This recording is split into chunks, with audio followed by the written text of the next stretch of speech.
Bismillahirrahmanirrahim. Assalamualaikum warahmatullahi wabarakatuh. Ustadz, mohon maaf izin bertanya, apakah seseorang bisa terkena penyakit ain walaupun sudah dibentengi dengan berzikir dan beribadah? Terima kasih. Wassalamualaikum warahmatullahi wabarakatuh. Baik, bismillahirrahmanirrahim. Terima kasih atas pertanyaannya. Jadi, apakah seseorang yang sudah berzikir dan beribadah kepada Allah Subhanahu wa taala dia masih bisa terkena ain? Secara umum, seharusnya orang yang sudah berzikir dan senantiasa mendekatkan diri kepada Allah Subhanahu wa taala, maka dia seharusnya tidak terkena ain. Sebab zikir dan doa-doa yang dibacanya, yang dipanjatkannya itu adalah merupakan benteng, ya, bagi dirinya, diantaranya untuk menghadapi penyakit ain itu. Akan tetapi kita senantiasa merasa yakin dan memahami bahwa Allah Subhanahu wa taala itu Maha berkehendak, sehingga mungkin saja seseorang itu bisa terkena ain kalau Allah Azza wa Jalla berkehendak. Tapi secara umum yang ingin saya sampaikan adalah bahwa orang yang senantiasa berzikir dan berdoa kepada Allah Subhanahu wa taala, beribadah kepada Allah Azza wa Jalla, maka apa yang dilakukannya ini menjadi benteng bagi dirinya dari penyakit ain tersebut. Ya. Tapi kalau Allah Maha berkehendak, ya mungkin saja, tapi ini sangat boleh dikatakan sangat jarang gitu ya. Boleh jadi kalau seseorang yang sudah banyak berzikir, berdoa, beribadah, dia masih terkena penyakit ain, bisa saja Allah punya hikmah tersendiri. Tapi secara umum yang akan saya sampaikan, orang yang senantiasa berzikir kepada Allah, berdoa kepada Allah, beribadah kepada Allah Subhanahu wa taala, maka itu semua menjadi benteng yang akan melindunginya dari penyakit ain tersebut. Wallahu a'lam bishawab. Baik, Ustaz, sebagai tambahan, mungkin bisa lebih dijelaskan secara mendasar gitu, Ustaz. Asal mula adanya penyakit ain, lalu misalkan penyakit ain itu dalam perspektif pandangan Islam itu seperti apa gitu. Ya, jadi hadirin yang dimuliakan Allah Subhanahu wa taala, jadi penyakit ain itu kan satu penyakit ya, satu kondisi yang ditimbulkan dari pandangan mata. Ya. Jadi pandangan mata seseorang yang kemudian di dalam hatinya dia memiliki apakah hasad gitu ya, atau kemudian rasa takjub. Assalamualaikum Ustadz, mau bertanya, bagaimana cara menjaga diri dari penyakit ain? Terima kasih Ustadz. Ya, baik. Itu tadi pertanyaan dari Ustazah Ernawati, SAG, dari guru BTQ dan guru bahasa Arab SMA, bahwa pertanyaannya adalah bagaimana cara menjaga diri kita agar terbebas dari penyakit ain. Baik. Bismillahirrahmanirrahim. Terima kasih atas pertanyaannya. Jadi di antara upaya ya kita untuk menjaga diri dari terkena penyakit ain ini adalah yang pertama, kita tidak mengupdate status kita. Ya. Terutama dalam ini ada foto-foto. Ya, berbagai macam kegiatan yang sering kita lakukan gitu ya. Misalnya baik itu foto keluarga, ya, kemudian foto-foto kita dalam beberapa kesempatan. Sebab apa? Bukan tidak mungkin. Sekali lagi, orang yang melihat foto tersebut, ketika ada rasa takjub, ya, kemudian ada rasa dengki, walaupun semua ini tentu saja tahta masyiatillah ya, di bawah kehendak Allah Subhanahu wa taala, sehingga itu akan membahayakan diri kita. Jadi kita bisa terkena penyakit ain tersebut, gitu ya. Nah, jadi hati-hati, ya. Apalagi di dalam dunia yang penuh dengan arus informasi sekarang ini. Orang itu kan begitu mudahnya dikit-dikit upload foto di sosial media. Makanya kita jangan kaget ketika kok tiba-tiba ada orang yang secara tiba-tiba dia sakit. Kita tahu sebelumnya dia sehat-sehat aja. Secara tiba-tiba Allahu alam dia mati. Kematian yang mendadak. Kan tadi sudah saya sampaikan hadisnya. Yang bisa mendahului takdir itu diantaranya adalah al-ain. Ini hadirin sekalian melakukan Allah Subhanahu wa taala. Sebab hari ini tidak melulu yang namanya penyakit, tidak melulu yang namanya kematian mendadak itu cepat untuk didiagnosis. Apalagi kalau kemudian kita tidak melihatnya dalam perspektif ini, dalam perspektif keimanan. Kita melihatnya bahwa kalau ada orang sakit, ya udah kita bawa ke dokter gitu ya. Padahal bisa jadi kan, sakit itu bukan hanya semata-mata masalah sakit fisik. Tapi ada sakit yang diakibatkan oleh gangguan jin. Sakit yang kemudian diakibatkan oleh adanya gangguan jin, gitu ya. Seperti ain ini, gitu ya. Ini hadirin sekalian yang belakang Allah Subhanahu wa taala. Jadi dia bisa menimbulkan gangguan, dia bisa menimbulkan penyakit, kerusakan, bahkan kematian. Jadi oleh karena itu, bagaimana cara kita untuk menghindarinya supaya kita tidak terkena ain? Ya hati-hati. Makanya ada beberapa kalangan itu yang kalau posting wajahnya di blur atau wajahnya ditutupi. Saya lagi dengan family tapi satu pun wajahnya nggak ada yang kelihatan, cuma kaki-kakinya dong, badan-badannya, gitu kan? Allahu a'lam, gitu kan? Tapi ada juga yang tetap diposting, begitu ya. Ya pada akhirnya sih kembali kepada pertimbangan masing-masing. Sebetulnya tujuan kita untuk posting itu apa, gitu kan? Apa tujuan kita pamer? Kalau pamer aja kan berarti udah nggak benar tujuan kita kan. Saya mau pamer nih.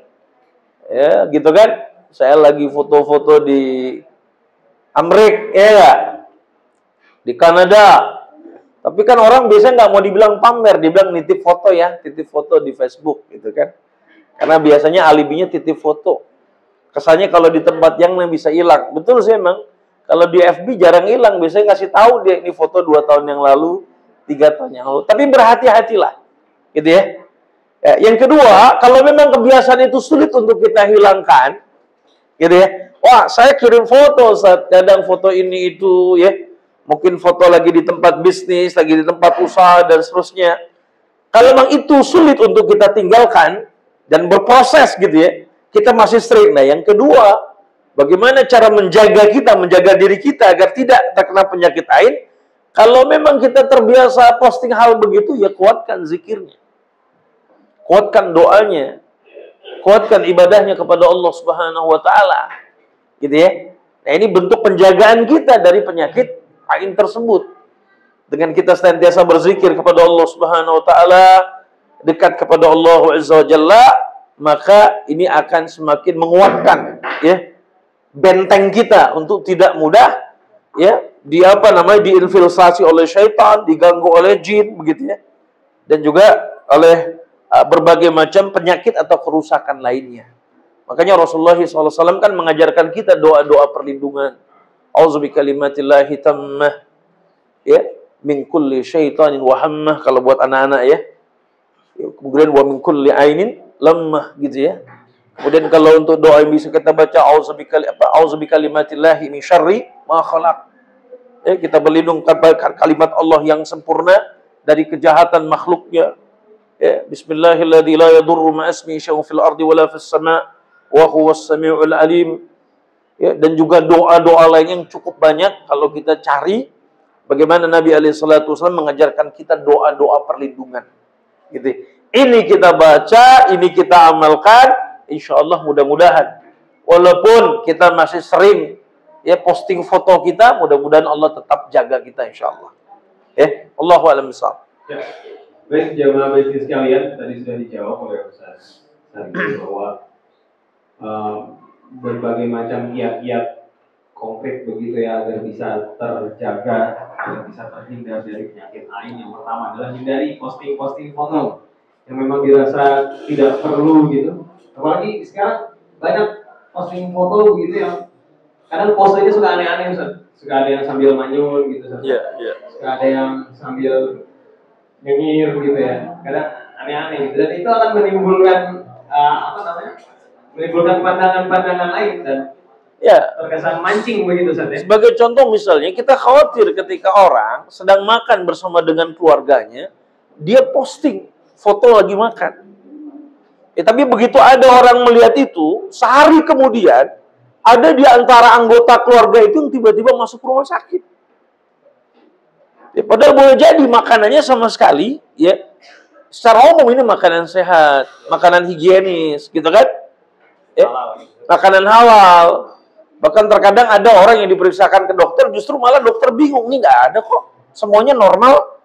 What's wrong nih, apa yang salah? Misalnya tiba-tiba kolik perutnya sakit kan, dicek misalnya, fasesnya seperti apa, darahnya seperti apa, ternyata normal. Kadang-kadang ada kan, yang apa persoalan tersebut, mohon maaf, kadang nggak bisa dijawab juga secara ilmiah. Ada apa ya? Gitu ya. Nah, jadi itulah, jadi sekalian, makanya berhati-hati gitu ya. Kan tadi dia ketika kita lagi makan bisa jadi ya, maka gangguan itu akan muncul. Ya mungkin kemudian kita sakit ya. Begitu kan? Tiba-tiba mendadak sakit waliyazubillah, bahkan tadi kan sudah saya sampaikan, bahkan sampai membawa sebagaimana disampaikan oleh para ulama, bahkan sampai ain itu bisa membawa seseorang itu kepada kematian. Mati bisa dia. Ya, tapi ala kulli hal semuanya tahta masyiatillah, di bawah kehendak Allah Subhanahu wa taala. Wallahu a'lam. Baik. Itu terkait dengan pertanyaannya bahwa selanjutnya adalah kita harus tetap senantiasa membentengi diri kita dengan zikir, dan banyak sekali doa-doa yang Rasulullah SAW ajarkan kepada kita untuk membentengi diri kita agar terhindar atau tidak terkena dari penyakit lain itu. Baik, jemaah besti sekalian, kita beranjak pada pertanyaan yang ketiga, bisa disaksikan bersama di layar. Assalamualaikum warahmatullahi wabarakatuh. Ustaz, saya mau tanya, ketika kita memposting konten di sosial media dan itu menimbulkan ain untuk orang lain, apakah kita juga ikut berdosa? Cukup sekian, Ustaz. Terima kasih. Assalamualaikum warahmatullahi wabarakatuh. Assalamualaikum warahmatullahi wabarakatuh. Terima kasih Bapak Ayah Ujat yang sudah memberikan pertanyaan terkait dengan tadi. Padahal niatnya nggak maksud ya, begitu ya Pak Rozak ya. Tidak bermaksud untuk menimbulkan aib pada seseorang. Cuma kalau memang ya kehendaknya saja gitu. Terus kemudian terjadi aib pada seseorang, apakah kemudian yang itu menjadi dosa atau tidak? Baik, bismillahirrahmanirrahim. Terima kasih atas pertanyaannya. Jadi ada sebuah hadis Nabi SAW yang mengatakan bahwa min husnil islami mar'i tarkuhu ma la ya'ni. Jadi di antara kebaikan Islamnya seseorang itulah meninggalkan perkara yang tidak bermanfaat baginya. Jadi artinya kita juga harus menimbang-nimbang ya dengan cermat, apakah yang kita lakukan ini bermanfaat atau tidak.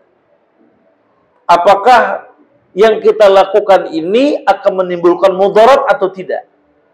Setidaknya kalau dia tidak menimbulkan mudarat pada diri kita, apakah kemudian dia memberikan mudarat kepada orang lain. Jadi itu yang harus ditimbang. Sehingga apa? Sehingga apa yang kita lakukan mudah-mudahan kalau kita sudah mempertimbangkan setidaknya minimal hal tersebut, mudah-mudahan apa yang kita share, yang kita posting itu mudah-mudahan mendapatkan manfaat. Tapi kalau tidak, dikhawatirkan apa? Itu perbuatan yang tidak bermanfaat. Kalau bahasa sekarangnya unfaedah, tidak ada faedahnya.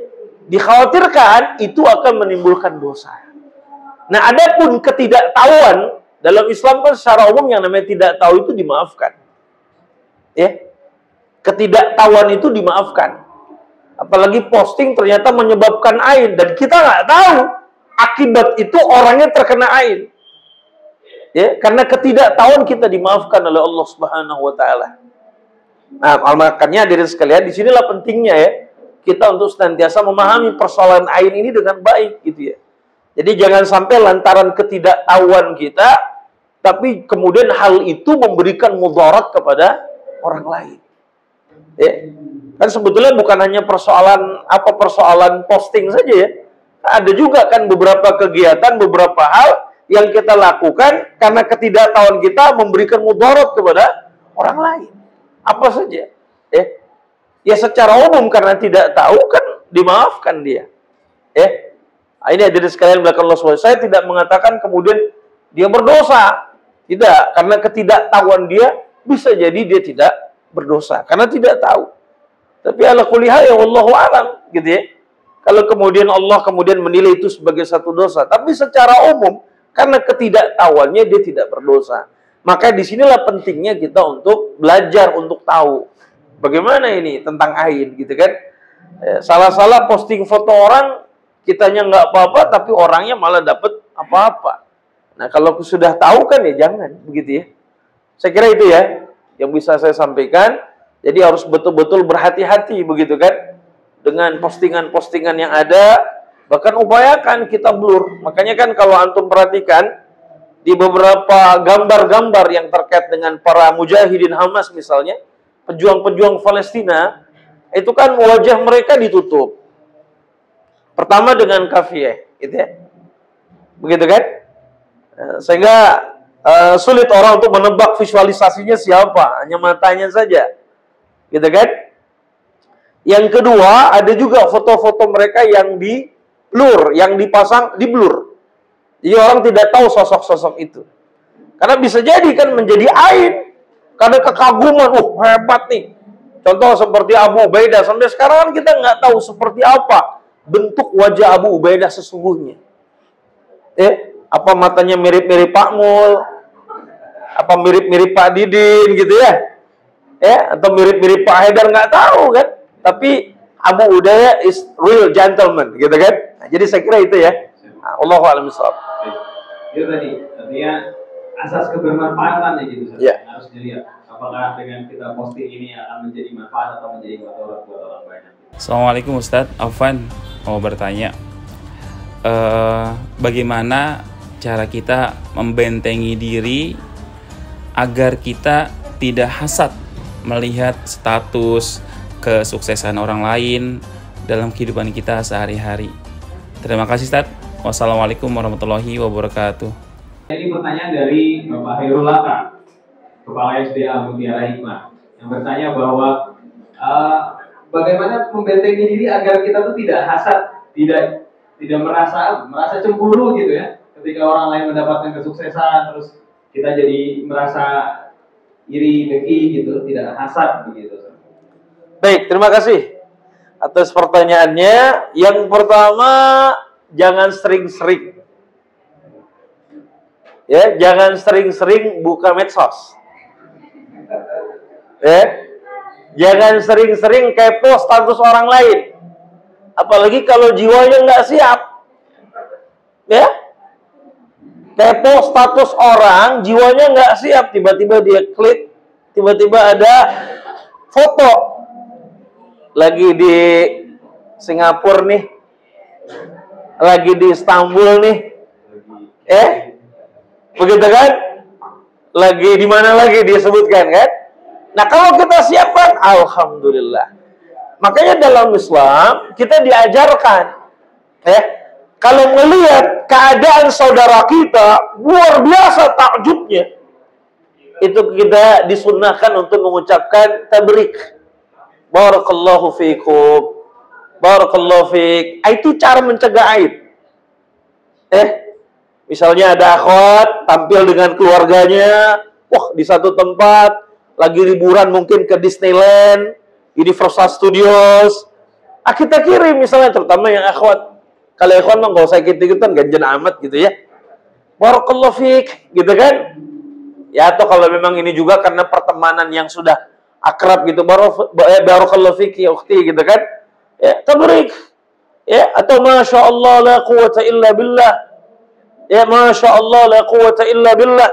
Itu sebutan-sebutan yang baik yang disunahkan, kita mendapatkan pahala dan menjaga saudara kita untuk tidak terkena efek ain tersebut. Dengan wow keren, hebat ya ampun, gitu macam-macam kan, ya. Itu bisa menimbulkan aib. Ada foto, tiba-tiba di foto itu wajahnya ganteng. Akhi, kok antum jadi ganteng sekarang? Putih lagi, bisa aib itu. Karena memang di antara kisah, hadis yang berkenaan dengan penyakit ain itu kan hadis yang berkenaan dengan kisah Sahal bin Hunayf radhiyallahu anhu. Dia mau membersamai Rasulullah SAW. Ya, satu ketika Sahal itu sedang apa? Mungkin dalam posisi mau mandi atau apalah ya, ganti pakaian. Dia buka jubahnya. Ya, ketika dia buka jubah itu kan kelihatan badannya itu yang putih. Lalu dipujilah oleh para sahabat, badan antum putih banget. Bahkan lebih putih daripada putihnya seorang gadis. Begitu ucapan itu, malamnya Sahal demam. Okay. Bahkan besoknya dia tidak ikut menyertai Rasulullah SAW. Nah, setelah Nabi tahu Sahal dalam keadaan sakit, dijenguk Nabi. Kenapa Sahal? Aku nggak tahu ya Rasulullah, tapi kemarin seorang sahabat si Fulan memujiku. Apa kata Nabi? Panggil dia. Panggil.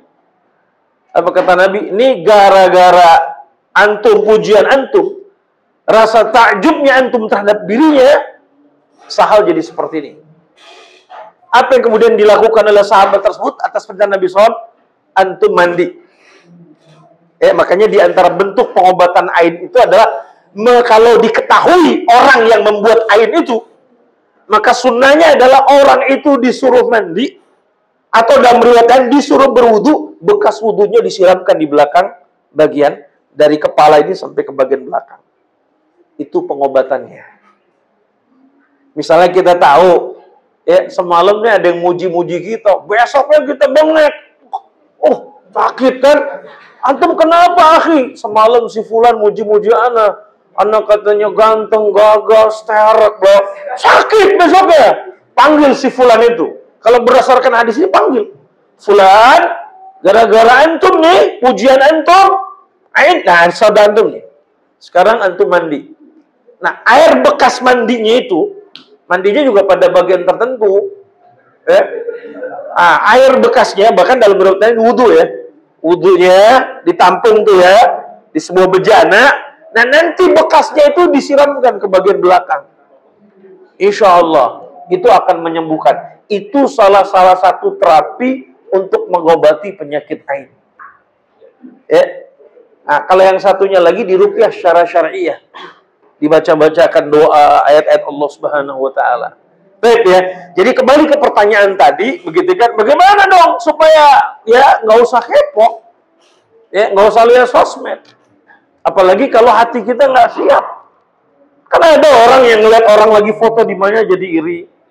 Tapi ada juga yang langsung dia kirim, alhamdulillah, barakallahu fik ya akhi, barakallahu fik, gitu kan?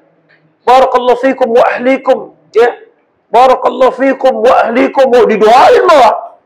Tapi wow, keren. Antum makin ganteng aja, antum ini aja, skincare-nya cocok ya, wah, itu kan repot tuh. Gara-gara begitu besok dia sakit, demam, repot urusan. Satu itu ya, begitu. Yang kedua, kita harus pahami supaya kita nggak dengki dengan apa yang kita memahami bahwa apapun yang hari ini dia miliki itu semata-mata karunia dari Allah Subhanahu wa taala. Jadi nggak pantas. Jadi artinya kalau kita iri dengan apa yang dimiliki, dengki apa yang dimiliki, nggak suka dengan apa yang dimiliki, berarti kita tidak suka terhadap zat yang telah memberikan nikmat kepadanya. Sama aja antum nggak suka sama Allah. Kira-kira bahasanya, ya Allah gitu amat sih, dikasih saya enggak, kira-kira begitu. Ya. Terus terang saya jealous loh Allah. Nah itu bahasa bebasnya. Saya jealous, saya nggak suka. Antum nggak bisa begitu dengan Tuhan semesta alam. Yang ada justru sebagai seorang muslim, sebagai seorang mukmin, sabar, ridha bi qadaillah, ya. Ridha dengan segala keputusan Allah, jalani hidup ini apa adanya, ya. Tetaplah bersyukur. Syukuri apa yang ada, hidup adalah anugerah, gitu kan? Ya, itu lagu ya, bukan nasyid tuh, ya. Nah, jadi itu ya, saya kira itu ini hal yang perlu kita kita pahami, ya. Jadi sekali lagi jangan siapkan mental. Kalau mendengar, melihat orang, masya Allah, luar biasa dia lagi di mana? Amerika. Nggak apa-apa di Amerika, kita Amerina, gitu kan? Ya, karena istri kita namanya Rina kan. Bisa jadi dia Amerika karena bininya Rika namanya gitu kan. Ya, Allahu a'lam, kira-kira itu ya. Baik. Ustaz, itu terkait dengan pertanyaan keempat itu ditanya oleh Pak. Artinya kalau memang misalkan tidak siap dengan sosial media, ya berarti nggak usah lah, gitu ya. Nggak usah buka-buka status orang begitu. Dan memang kadang kita tuh terlalu sibuk Betul. ngurusin urusan orang, Ustaz. Iya, Ketimbang urusan dirinya sendiri kayak nggak ada kerjaan gitu, Ustaz. betul. Gitu ya, terlalu sibuk ngurusin urusan Jadi yang paling enak kalau begitu, buka channel Telegram aja. orang. Telegram tuh kan cenderung yang ditampilin tuh narasi ya. Betul. Ya, misalnya channel Telegram grup muamalah daily, grup konsultasi syariah, begitu kan cenderung satu arah dia. Tapi kalau kita buka WA, masuk ke status, afwan ya, jujur nih, saya itu baru tahu status WA itu bisa dilihat tuh setahun yang lalu. Jadi selama ini saya nggak pernah, saking saya tuh mungkin nggak tahu, mungkin di sisi ini bisa jadi saya gaptek, tapi saya bersyukur kepada Allah. Sampai istri saya bilang, Abi baru tahu. Iya. Karena selama ini saya hanya ngelihat di WhatsApp itu chat, ya di chat aja. Saya nggak pernah mau tahu tentang, oh ternyata ada status ya. Orang bisa mengupdate statusnya, foto-foto, enggak. Tapi belakangan setelah saya tahu, saya manfaatkan juga. Ya, buat marketing. Marketable, ya kan? Nah, tapi jarang juga itu saya gunakan. Ya. Seperti itu ya. Wallahu a'lam bishawab. Baik. Ini muncul pertanyaan terakhir, Pak, dari saya pribadi begitu. Pertanyaan kelima berarti. Gak apa-apa, over segmen.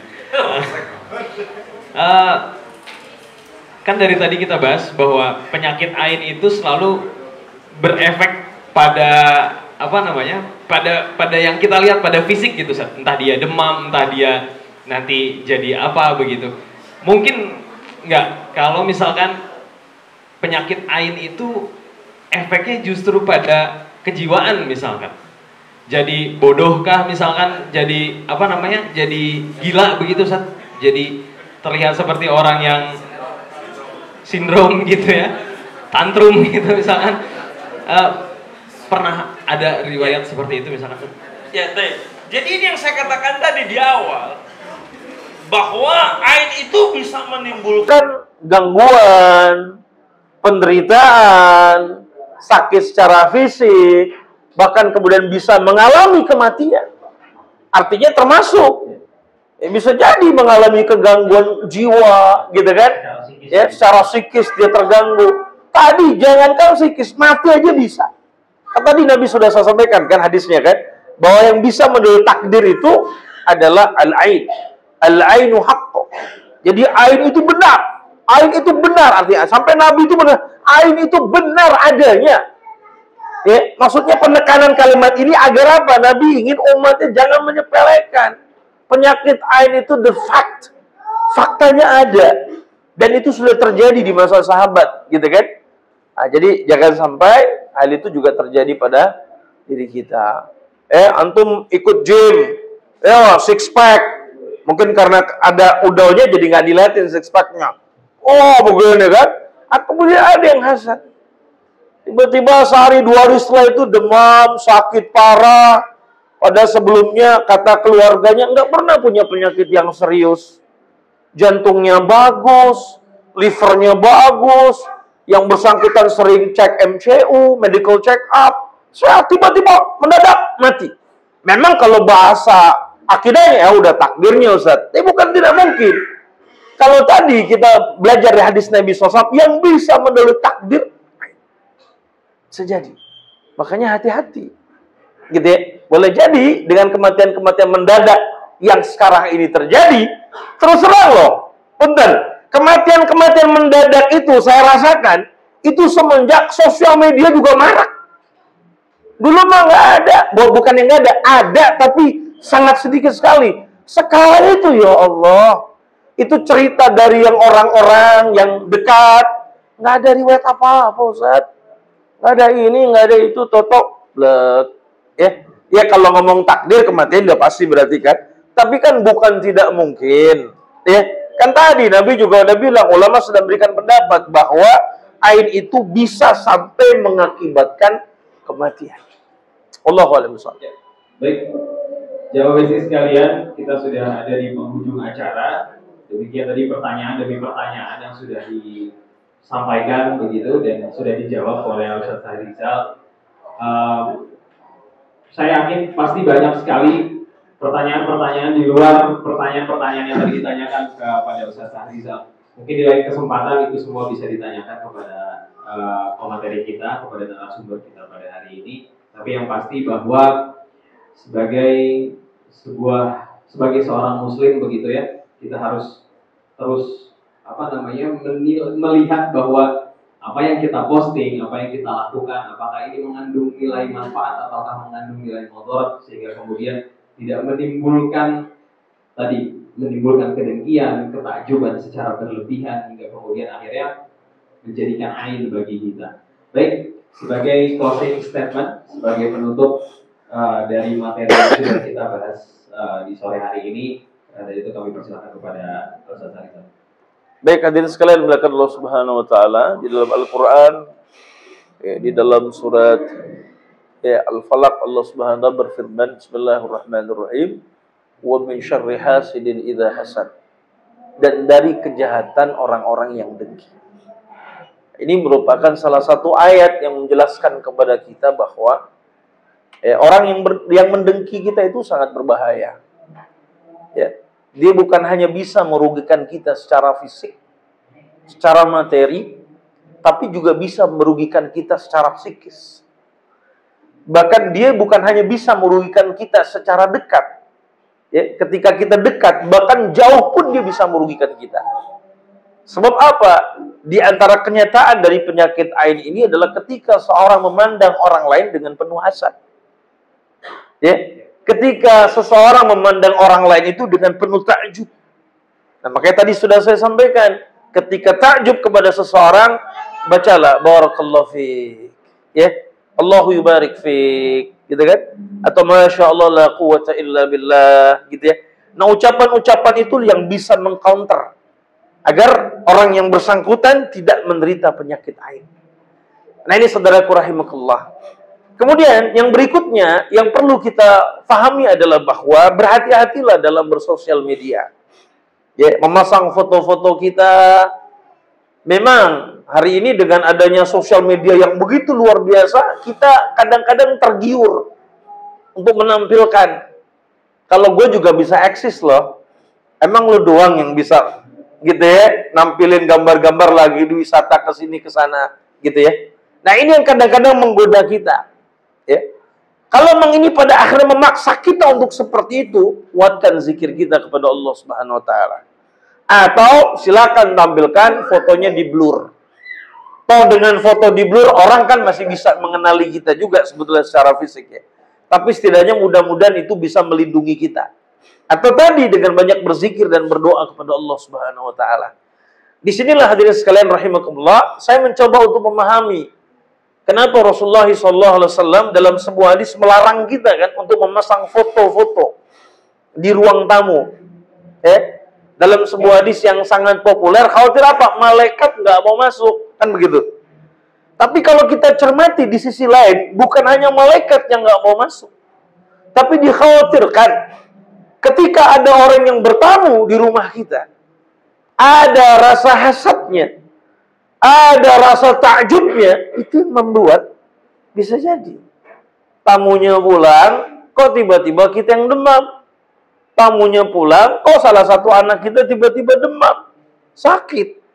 Tamunya pulang, kok tiba-tiba istri kita mendadak. Kita nggak tahu kan. Ternyata dia punya hasad, punya takjub kepada salah satu di antara foto-foto tersebut. Apakah kita, istri kita, anak-anak kita? Wallahu a'lam bishawab. Oleh karena itu, saudaraku sekalian melakukan Allah Subhanahu wa taala, pesan saya berhati-hati. Ya. Di saat dunia sudah maju, bukan berarti apa yang sudah disampaikan Rasulullah SAW kemudian tidak menemukan relevansinya. Justru malah ada. Justru di masa sekarang inilah orang banyak menampilkan foto-foto mereka. Kalau dulu di masa sahabat salafus saleh, orang langsung bertemu secara fisik. Akhi antum ganteng banget, makanya hati-hati kalau muji teman. Ya, kalau dia ganteng udahlah. Begitu kan? Khawatirnya jadi ain. Ya, kalau memuji dia dan masya Allah, La quwwata illa billah. Kenapa ya, akhi? Masya Allah, Masya Allah. Pokoknya antum itu sepersekiannya Nabi Yusuf kayaknya. Tapi jangan lupa, Masya Allah, la quwwata illa billah. Itu untuk melindungi efeknya. Meminimalisir efek khawatir ain. Atau muji apa? Terkait dengan saudara kita. Makanya kan dalam hadis yang lain, kalau orang suka muji itu bagusnya dilemparin pasir kan gitu ya. Gitu ya, dalam satu hadis ya, taburin pasir gitu. Nah ini, jadi sebab apa? Memuji itu bukan membuat orang hurur ya, terperdaya, tapi juga bisa dia terkena penyakit ain. Saya kira itu hadirin sekalian, Bapak Ibu yang dimuliakan Allah Subhanahu wa taala. Jadi berhati-hatilah memposting foto, bijaklah dalam bersosial media, terutama terkait dengan gambar, foto-foto kita, foto-foto keluarga gitu ya. Dan kemudian juga selalu berdoa.